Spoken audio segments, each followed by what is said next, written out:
Yo tengo una duda con respecto a los temas presupuestales del gobierno nacional frente al desarrollo rural.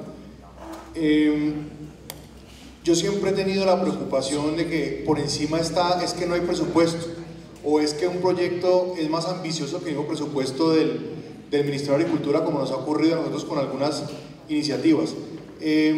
Pero por delante de eso surgen iniciativas a las que sí se les asignan presupuestos superiores a los existentes, como por ejemplo el programa de las 100.000 viviendas en Colombia. Entonces, si el sector rural es una verdadera apuesta de un gobierno, ¿por qué limitarlo a un presupuesto cuando se sabe que las inversiones en desarrollo rural tienen un retorno en el mediano plazo que cubre lo que se haga? Yo quiero hacer un comentario sobre lo de Luis Alberto. Yo creo que el tema central, como lo dijo también José Emilio, en el caso de la Unión Europea, no es un problema de plata. Yo creo que Colombia, digamos, las condiciones que tiene hoy en día Colombia desde el punto de vista de capacidad fiscal son bastante favorables, tanto que está rechazando mucho crédito internacional y recursos internacionales por esa situación, porque tiene unas condiciones. El problema es en qué lo gastamos. Yo creo que el problema está ahí. Creo que la presentación que hace Perfetti muestra para el sector agropecuario una cosa que no es solo para el sector agropecuario, es el enorme incremento de la inversión de los recursos en subsidios, y subsidios que se fueron para los grandes. Todos conocemos pues la experiencia de Agroingreso Seguro y de todo lo que pasó en los últimos 8 o 10 años, pero lo concreto es que el incremento, las cifras muestran claramente que, al revés de lo que está pasando en la Unión Europea, que han reducido el papel de los subsidios directos dentro del presupuesto de la Unión Europea, ya la política agrícola común y los subsidios, como decía José Emilio, no son el 80%, y han aumentado los recursos para los programas de desarrollo rural y que buscan la equidad entre regiones, entre zonas, entre países y personas. Aquí pasó todo lo contrario, los recursos se concentraron cada vez más en subsidios, que fueron subsidios para los grandes, y los recursos para desarrollo rural disminuyeron dramáticamente. Pero eso ha sido la condición siempre. Es decir, aquí el problema, cuando hay una situación difícil en el sector financiero, la solución es darle toda la plata del mundo a los bancos, y ahí sí hay plata suficiente en el presupuesto nacional, ¿sí? Entonces, el problema no es tanto de que haya o no haya los recursos. Lo que se ha hablado, por ejemplo, en las negociaciones de La Habana, es que cualquier acuerdo que se haga, o haya o no haya acuerdo, hay que hacer una inversión sustancial en las áreas rurales para sacarlas del atraso, del marginamiento, de todo lo que han tenido, y hay que buscar los recursos para eso. Lo que hay es que reorientar también el gasto público. No puede ser que el gasto público siga dedicándose fundamentalmente a subsidiar a unas pocas familias en Colombia. Eso no puede seguir pasando, y ese es el problema, y ese fue el problema que mostró Perfetti con las cifras de cómo en los últimos 15 años o algo por el estilo cambió radicalmente el uso de los recursos públicos para concentrarse cada vez más en subsidios que sabemos que se utilizaron con los grandes. Segundo, lo que el moderador estaba en la introducción, y yo lo comparto totalmente, les puedo decir, porque no digan que mis palabras son muy etéreas, de 100 unidades de actuación que se pueden hacer, más de 80 corresponden a cosas no dinerarias. Entonces, simplemente que lo valoremos. Se pueden hacer muchas cosas. Voy a poner un ejemplo de mi experiencia de Vincoder en español, ¿no? Yo tenía, cuando llegué, accidentalmente, me pasó un poco igual que a Miriam, bueno, me vi envuelto en el gobierno, no sé muy bien qué, no duré mucho, bueno, duré 6 años, está bien.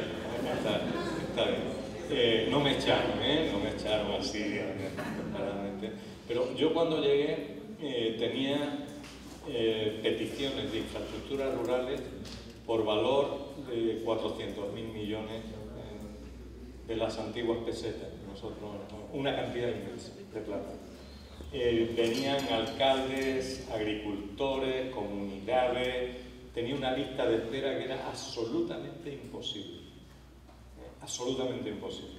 Y todos venían con declaraciones de políticos en campaña, de ministros, de presidentes, de acuerdos, de visitas, incluso sentencias judiciales, toda una panoplia de cosas que era imposible. Yo decía, mire usted, lo único que yo puedo hacer es ponerlo en la lista, clasificarlo bien, tipificarlo y empezar por el que tiene más derecho.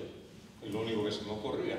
Entonces hicimos las estimas de que hasta dónde llegábamos, ¿no? Hasta dónde llegamos. Y a usted le toca dentro de 18 años. A usted le toca dentro de 24. A usted, no, pues yo voy a hablar con el presidente, no sé cuánto, porque claro, todos venían arropados, venían los consejos, todos con los trajes. Yo, mire usted, pues hable usted con el presidente. Si el presidente me dice y me da la plata, yo también le voy a decir que no lo voy a hacer. Porque creo que es que no podemos hacerlo así ni seguir así.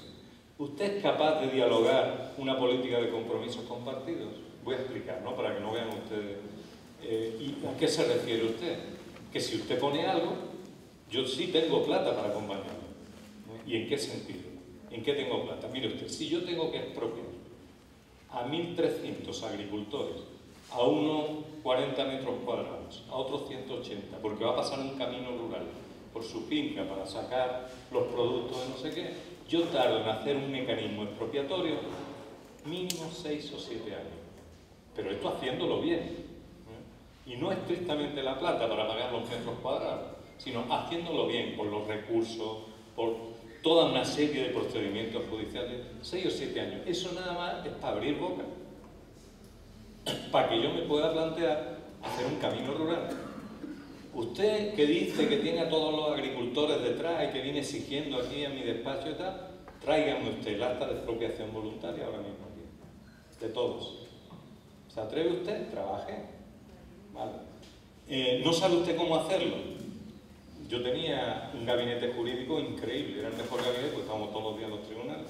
Y entonces yo le decía, mire usted, yo le pongo el gabinete jurídico para que usted haga los procedimientos administrativos para que esto sea cabal y sea... No sé, ¿vale? Mire usted, yo tengo el mejor gabinete de ingeniería rural para hacer caminos con nuevos materiales reciclados, con todas las veredas en condiciones, los desagües, los levantamientos. Me ofrezco a hacerle los proyectos de ingeniería en una semana. ¿Lo ve usted bien esto? Vale. Pues segundo, yo tengo dinero para el 20%. Vamos a buscar entre los dos el 80%. Os puedo asegurar que nos quitamos al 50% de la lista.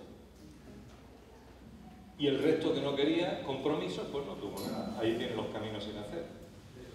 Bueno, a esto es a lo que me refiero con identificar compromisos y procesos que generen una retroalimentación positiva. Los alcaldes, ¿qué querían? Venían en tropel.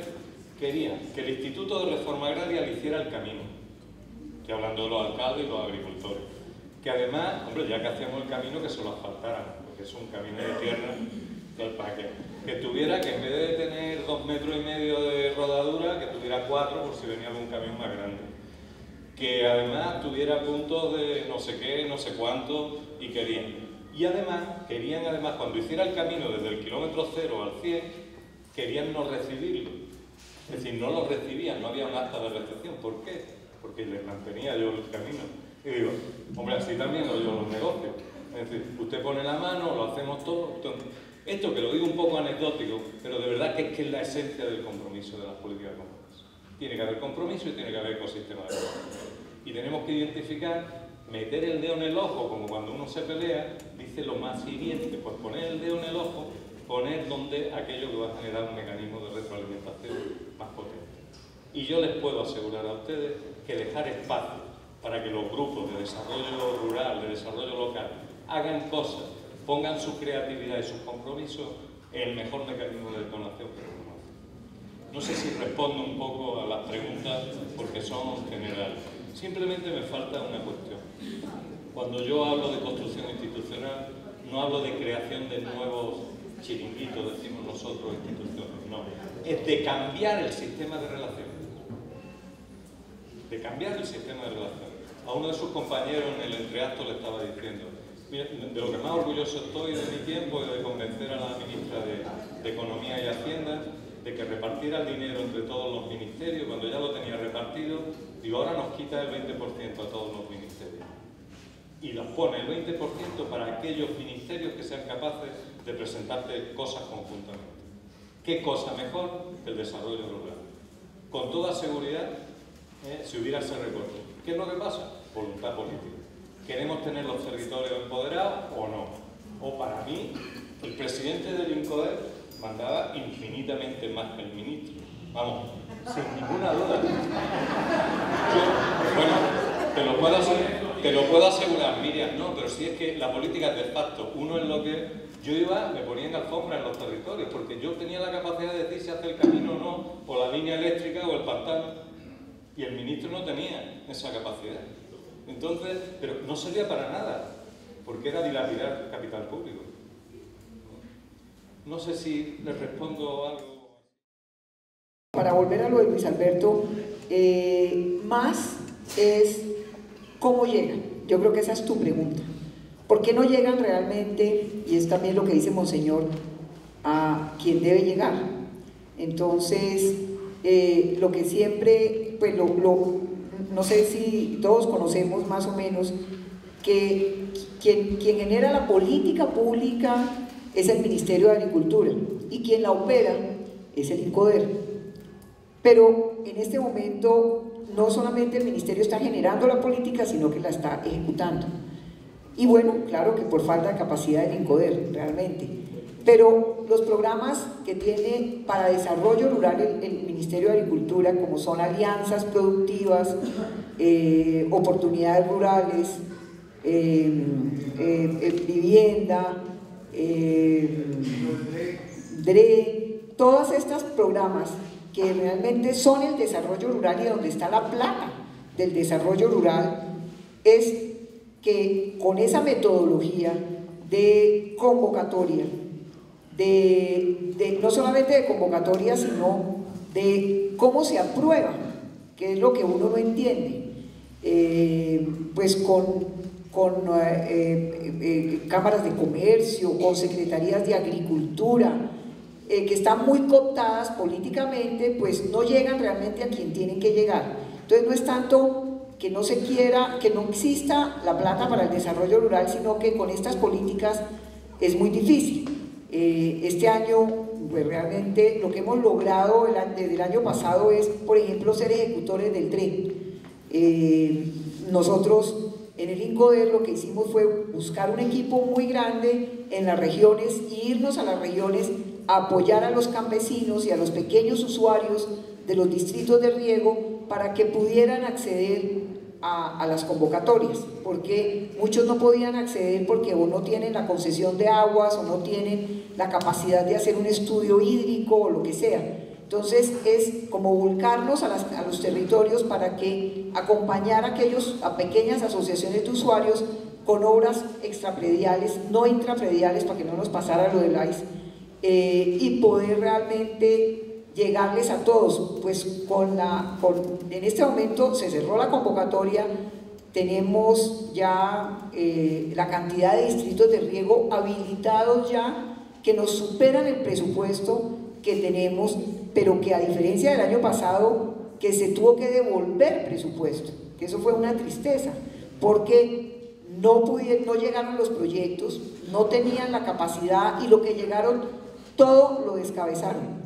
Y lo descabezaron, Luis Alberto lo sabe, por estupideces, pues. Entonces, pues lo que hicimos este año fue, pues es que lo que nos interesa es que lleguen, pero además financiarlos y remediar todos los problemas que tenían remediables para que pudiera llegar a quien necesita realmente el riego para esa competitividad que necesitamos.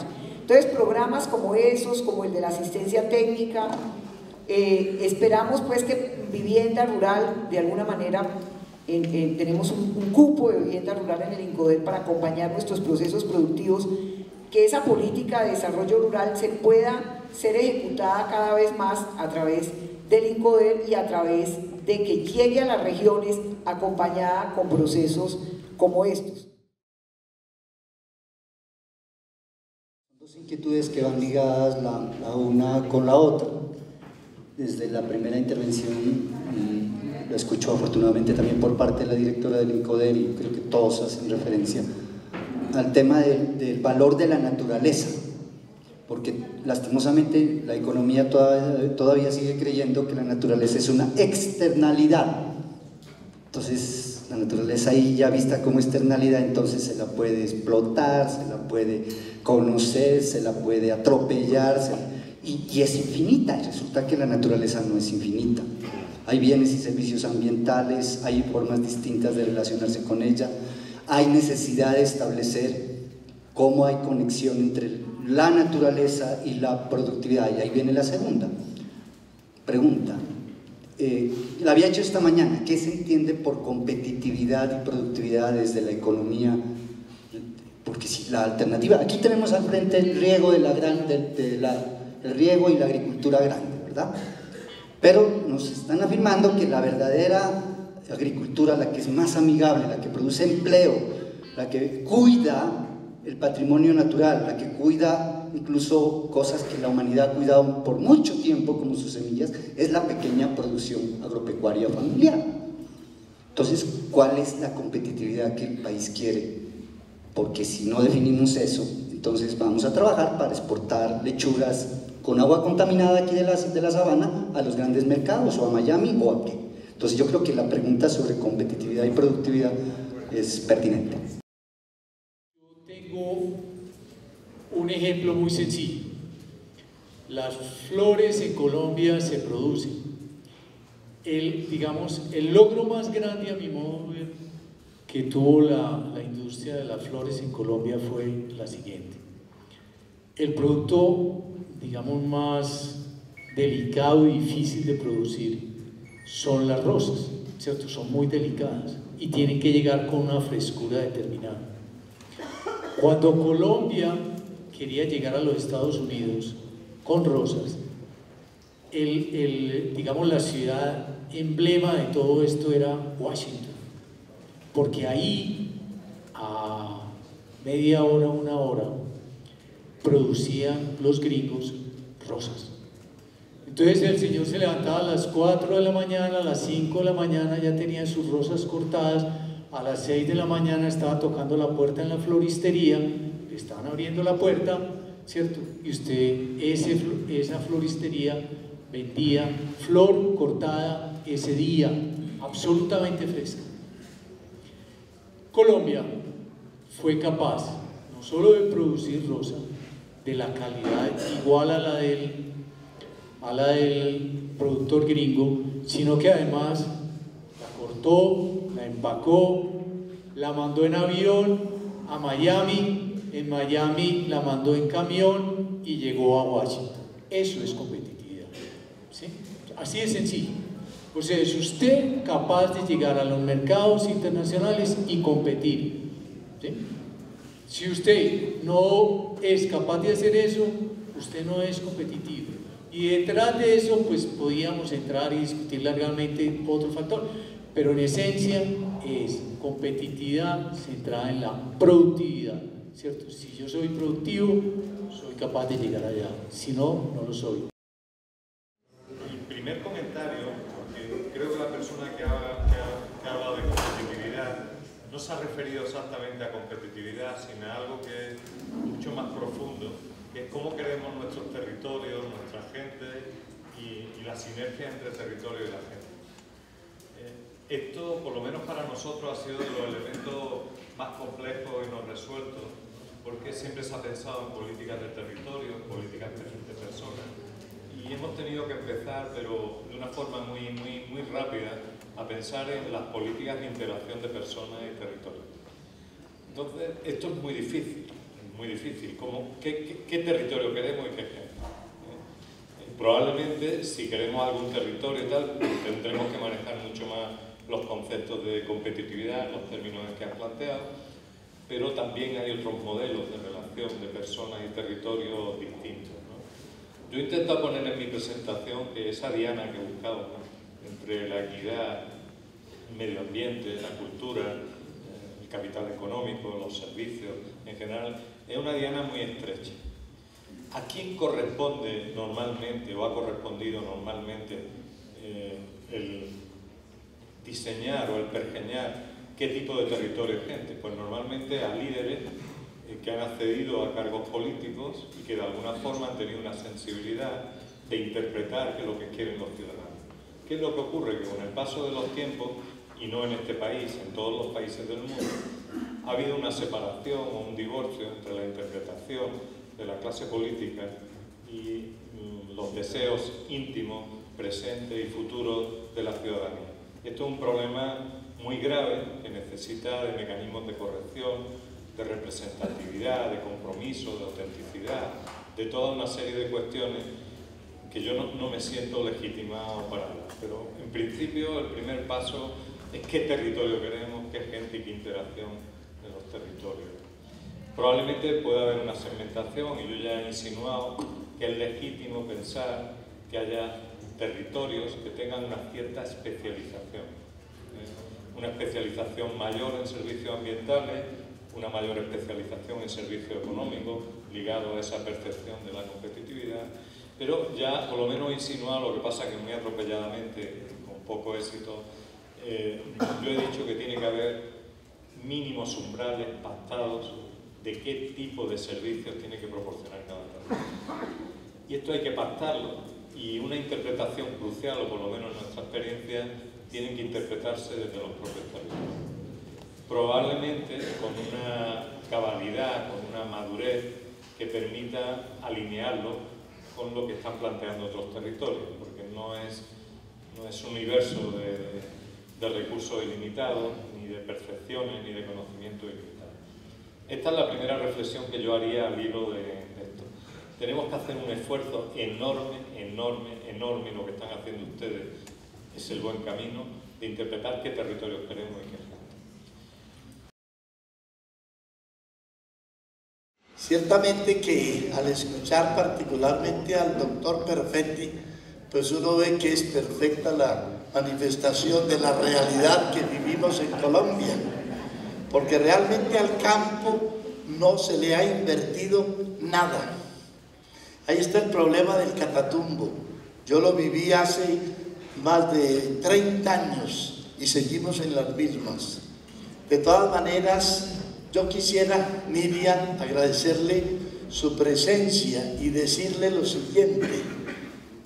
Tú, como participante y muy activa que fuiste en los programas de desarrollo y paz, que sabes lo que los pobladores hacen y con las uñas, ¿qué posibilidades o qué perspectivas habría para que el INCODER pudiera realmente fortalecer la economía campesina? Hablando, por ejemplo, de las fincas campesinas o de las fincas montemarianas, de todas esas experiencias tan ricas que gracias a Dios tenemos.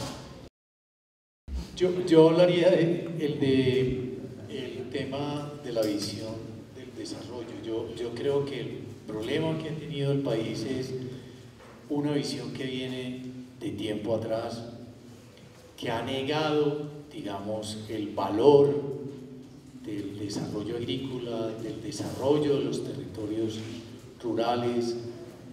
Hemos visto, digámoslo así, que vale más vivir en las ciudades que vivir en el campo, que la gente debe desarrollar sus proyectos de vida es en los sectores urbanos y no en los rurales, ¿cierto?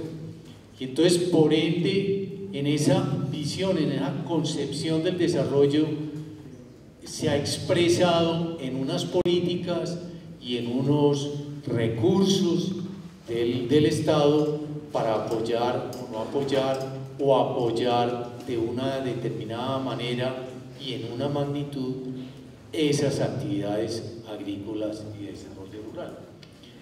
Pues evidentemente todo lo que señalaba ahora Monseñor claramente es una expresión de una miopía que ha tenido la sociedad colombiana y la clase dirigente, ¿sí? Evidentemente aquí ha habido intereses de grupos, etcétera, etcétera. Pero finalmente todo eso es expresión de cómo concibo yo el desarrollo. Sencillamente, si no valoramos la agricultura y la vida en los territorios rurales, pues no le vamos a dar plata y nadie va a salir a luchar por eso. Pero en todo esto también hay una cosa, uno no puede echarle la culpa al otro. Yo recuerdo que cuando hicimos Visión 2025, pues encontramos es que también la sociedad rural como que tampoco tiene como el interés, ni la organización, ni lucha por sus intereses, ¿cierto? Abiertamente, ni se organiza suficientemente, ni va a los medios de poder y trata de influirlos. Entonces, pues si tampoco valoramos eso, pues entonces tampoco podemos esperar que de afuera nos lleguen a valorarlo. Entonces hay que buscar esa expresión. Quisiera también hacer de pronto una claridad de cómo se ve desde el territorio el tema de la altillanura, Miriam, porque realmente es muy importante lo que tú has planteado de tener una UAP mucho más aterrizada al territorio, pero también hoy, incluso hace muy poco estuve en un taller con los empresarios en el tema de valor agregado, en un territorio donde hoy se llega únicamente a extraer, ¿cierto?, con fines de exportación, pero no a preservar y a ayudar a que la población que ha estado en ese territorio, esencialmente indígena, de verdad mejore su calidad de vida. Y lo decimos ya con conocimiento. Cordepaz, por el apoyo de Ecopetrol, ha entrado un poco a mirar el tema indígena y verdaderamente se está dando un desplazamiento y una cooptación de la población indígena de ese territorio. Y no solamente hablo Meta, también en Bichada se empieza a dar. Estoy de acuerdo contigo en el tema de todos estos bienes que no aparecen en cabeza de alguien que ha sido completamente, por decir, casi dueño del territorio. Caso Puerto López, donde se daba que en Puerto López no hay minifundios, ¿sí? La población está concentrada en la cabecera municipal.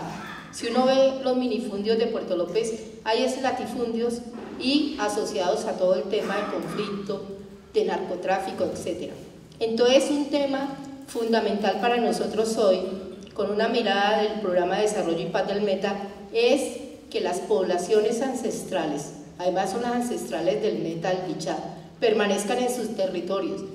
Porque hoy, ¿qué es lo que pasa? Para lograr cualquier cosa, tienen que irse hasta la última instancia jurídica, como ocurrió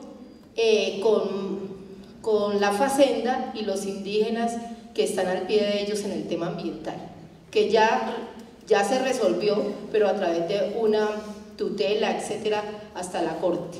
Entonces yo creo que hay que evitar eso, y la invitación es a construir conjuntamente en un territorio donde tampoco hay infraestructura, que ese es el otro tema. Los empresarios llegan al territorio creyendo que van a encontrar toda la infraestructura.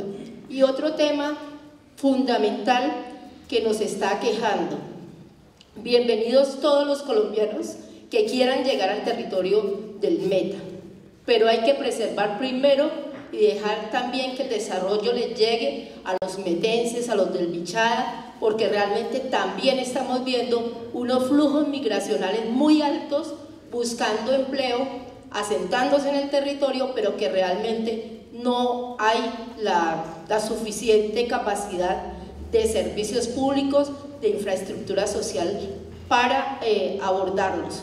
Y esto conllevará a que se necesite una política poblacional para estos territorios muy clara. Entonces quería como contarles un poco así, y me alegra mucho que la UAP sea más aterrizada. Con respecto a la altillanura, sí, la problemática de los grupos étnicos es una problemática que estamos viviendo hoy en día en el país.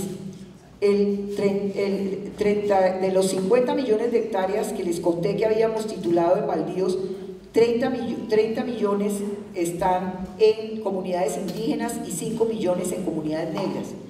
Entonces, lo que no sabemos es hasta dónde tenemos que ampliar resguardos indígenas, hasta dónde tenemos, cuáles son los grupos indígenas de los 102 pueblos indígenas que tiene Colombia, cuáles realmente necesitan tierra, cuáles no, cuáles están ocupando la tierra. Es cierto que en la altillanura, específicamente en el Pichá, tenemos resguardos gigantescos y hoy en día no están poblados. Los indígenas se han ido de los resguardos y se han ido porque o por falta de oportunidades o porque lo que quieren es llegar a las ciudades y lo que están haciendo es pidiendo más tierra, ampliación de resguardos porque están alquilando la tierra y su manera de vivir es a través del alquiler de la tierra y entonces se van para las ciudades, tienen un alquiler de la tierra y con eso viven y viven pues con la moto o con los intereses que le ha generado esto por falta de, claro, de ocupación productiva de esos territorios indígenas. Pero lo más triste es que de resguardo de 200.000 hectáreas no hay comunidad indígena viviendo en esos resguardos. Entonces, estamos haciendo realmente un proceso con la Mesa de Territorios Indígenas, donde tiene representatividad todos los indígenas, un estudio sobre la caracterización de las poblaciones, sus necesidades de tierra, para decirle al gobierno, mire, esto es lo que necesitan y estos son los pueblos que necesitan tierra, pero estos no necesitan más tierra. Entonces, lo estamos haciendo, como les digo, y estamos caracterizando también cuáles son pues, los resguardos famosos coloniales, hasta dónde van, cuáles hay que reestructurar y dónde hay que también necesidad de asegurarnos que son ancestrales y los que no son ancestrales. Entonces, en la altillanura tenemos en cuenta a los indígenas, claro, pero también lo que estamos tratando de hacer es que la altillanura no simplemente se desarrolle sin tener en cuenta el medio ambiente, sino teniendo en cuenta la fragilidad que tiene esa altillanura en sus parques, en sus bosques de galería, etcétera. Eso es lo que estamos tratando de mirar en la UAF y en los procesos que se hagan en el famoso COPES de la altillanura, pues que estamos reactivándolo en este momento para poder ordenar ese territorio. Un comentario a través de lo que dijo doña Miriam de los indígenas que estaban alquilando la tierra. Pero doña Miriam, es que usted conoce mi tierrita, yo tengo 50 hectáreas de tierra. Me produce 2 millones de pesos brutos en el mes. Si yo encuentro un empresario que me dice que voy a pagar a 100.000 pesos por hectárea mensual, me hago 5 millones y le digo tómenlo. Porque si es que es así. Como yo no tengo el capital para trabajar, entonces yo estoy viviendo ahí de lo que en realidad produce la tierra. No la estoy poniendo a producir, de lo que ella produce. Y yo creo que eso debe estar pasando a los pobres indígenas. Si no tienen con qué trabajar esa tierra, pues ¿qué me hagan? Pues yo los arriendo y de eso vivo.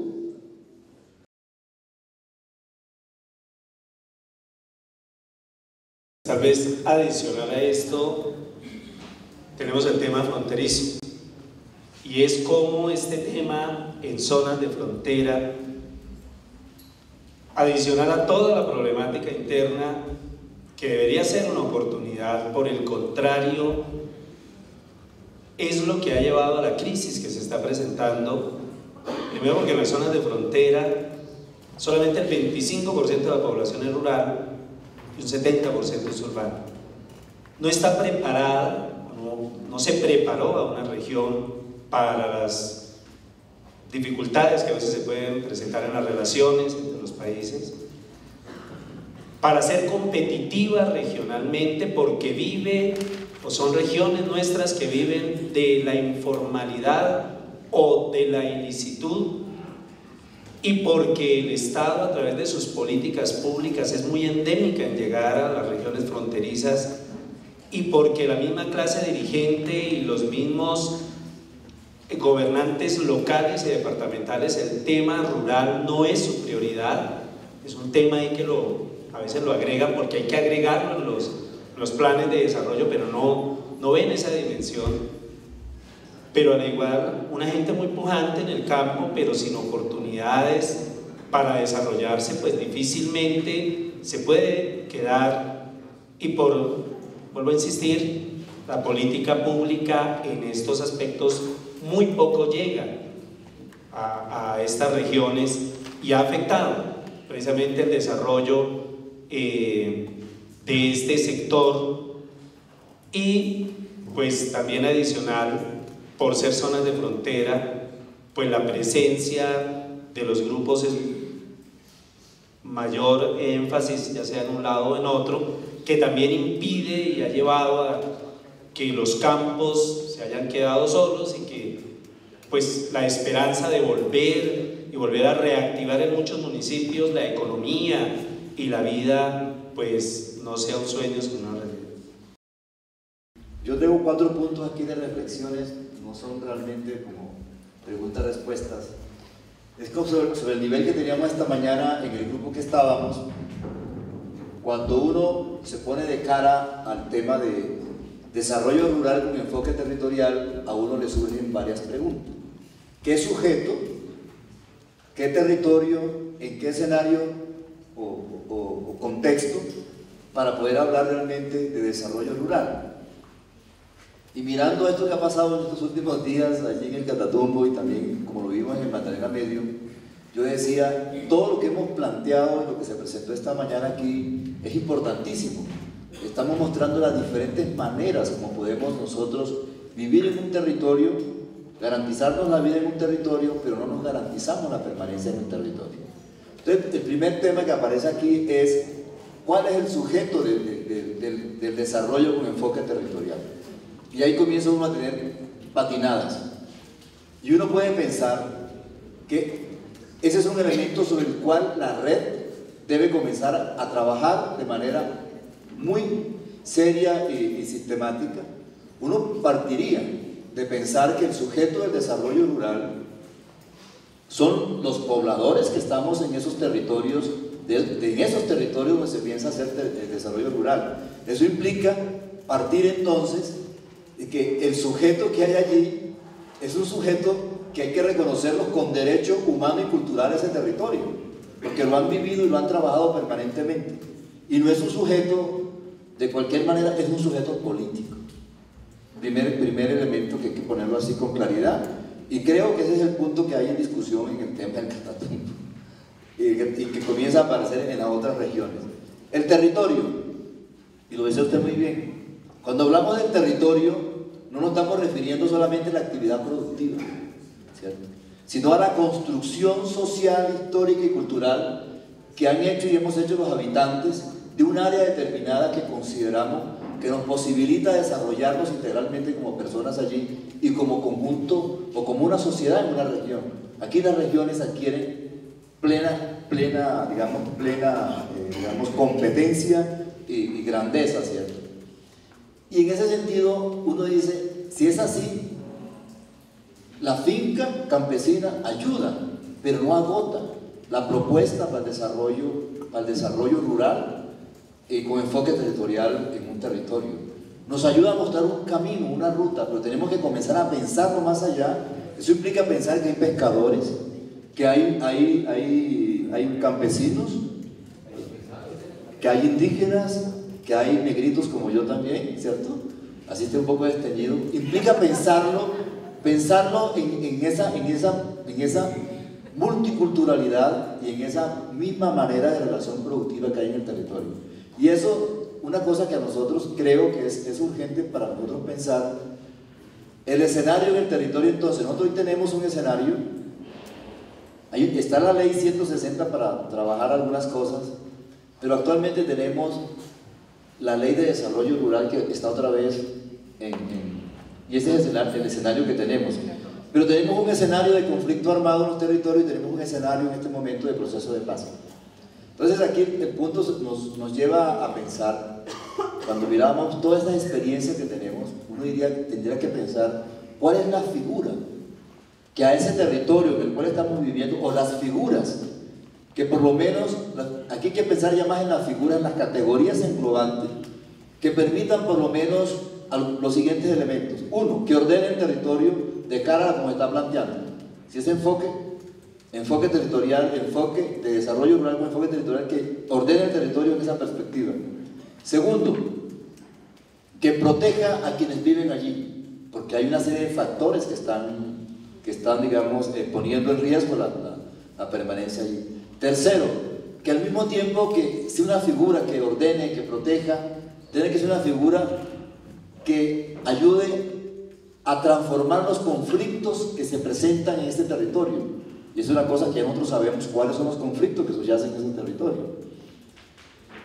Y otro elemento que me parece también que hay que tener en cuenta al pensar en las figuras, son figuras que tienen que ser vinculantes, que no son figuras que dependan del gobernante de turno, sino que tienen que ser figuras de estados. En el entendido no es que si lo que allí se hace, yo lo hago o no lo hago, como está pasando ahorita en el Catatumbo con el tema de la zona de reserva campesina. Uno puede decir de manera muy general, allí lo que están diciendo es, señor presidente, cumpla la ley. Nosotros estamos ayudando a que se cumpla, ¿cierto? Entonces, que sea vinculante en ese sentido. Yo por lo menos que esos 4 elementos, y creo que ese es un poco hacia donde tiene que ir un poco la reflexión de nosotros. Ya hemos identificado que tenemos capacidad de generar modos de producción, sistemas de producción, cómo hacerlo en medio del conflicto, pero no son sustentables, no permanecen en el tiempo porque están en riesgo por las mismas políticas públicas nacionales. Por eso la importancia de pensar en figuras que engloben y puedan manejar algunos elementos de esa naturaleza.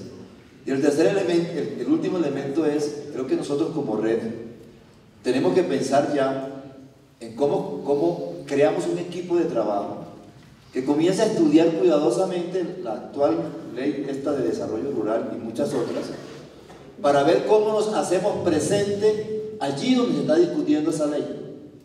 Porque las regiones no estamos representadas en el Congreso. Ellos no encargan, es decir, tenemos que estar allí también dando esas discusiones.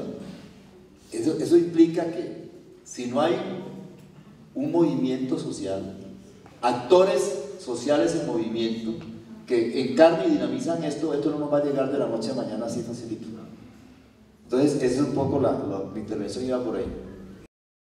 Una propuesta incluso para la Red Pro de Paz en este escenario y tiene que ver con el tema minero, con el tema de los megaproyectos, con el tema de la explotación petrolera, y es que esas actividades, como lo decían los conferencistas, generan competencia por la tierra, es decir, no es solamente una discusión económica o solamente una discusión ambiental o solamente una discusión de licenciamiento, sino que tiene que ver con el uso, con el acceso y con la tenencia de la tierra. Entonces un poco la propuesta es que pensando en ello busquemos desde la Red Pro de Paz y aprovechando el rol protagónico ahora de Miriam, que es cercana de la red, un espacio de diálogo con actores del alto gobierno, pero que sea un espacio que pueda ser de incidencia, donde no solamente esté la gente del Ministerio de Minas, no solamente esté la gente del Ministerio de Ambiente, sino que esté también el INCODER, el Ministerio de Agricultura, para que sea un escenario diverso, como diverso y complejo es el tema de la minería relacionado con el desarrollo rural,